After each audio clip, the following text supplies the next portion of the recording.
Magandang buhay, bagong Pilipinas. Ligtas ba ang iyong pamilya pag may malakas na lindol?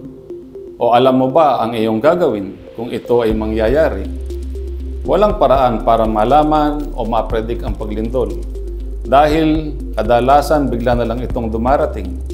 Kaya mahalagang siguraduhin matatag ang inyong bahay at ligtas ang inyong pamilya. Paano ba natin mapaghahandaan ang lindol? Narito at ating alamin sa bagong EPD episode ngayong linggo para sa kaalamang pamamarisan. Bago pa man dumating ang lindol, dapat alam at gawin ang mga sumusunod. Suriin kung ang inyong tahanan ay malapit sa fault line. Alaman din kung maaari bang magka-landslide o mahagip ng tsunami ang inyong lugar. Tiyakin na matibay ang pagkakagawa ng poste at pader ng bahay. Ikabit sa pader ang mamabibigat na gamit o furniture na maaari bumagsak kapag lumilindol. Alamin ang mga ligtas at di ligtas na lugar sa inyong bahay. Ituro sa mga bata kung paano mag-drop, cover, and hold kapag may lindol. Ano ang mga dapat gawin kapag lumilindol?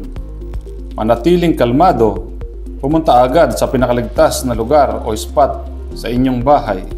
Ipakita sa mga bata ang dapat gawin para hindi sila matakot. Huwag lumabas ng bahay habang lumilindol. Mag-drop, cover, and hold sa pinakaligtas na spot ng bahay hanggang tumigil ang pagyanig. Lumayo sa mga salamin, bintana, at mga bagay na maaaring bumagsak. Kung nasa labas ng bahay, manatili sa lugar ng kinalalagyan. Protektahan ang sarili mula sa mga debris o mga bagay na maaaring bumagsak sa paligid mo. Pagkatapos ng lindol, ay manatiling kalmado at iplano ng maigi ang ligtas na pag-evacuate ng pamilya. Kapag ligtas na lumabas, ay kunin ang emergency go bag at mag-evacuate sa pinakamalapit na open area o evacuation area. Kung nasa loob ng building, iwasan mag-elevator. Umiwas sa mga matataas na gusali o structures na maaaring gumuho. Maging alerto sa aftershocks, landslide at sunog. Kung malapit sa dagat, makinig sa mga official tsunami warning o advisory ng barangay o LGU. Kumustahin ang mga bata at pakinggan ang kanilang iniisip at nararamdaman pagkatapos ng lindol.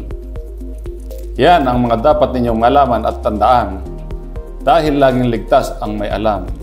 Ako po ang inyong EPD Kaalaman Correspondent, Police Lieutenant Colonel Ador M. Tayag.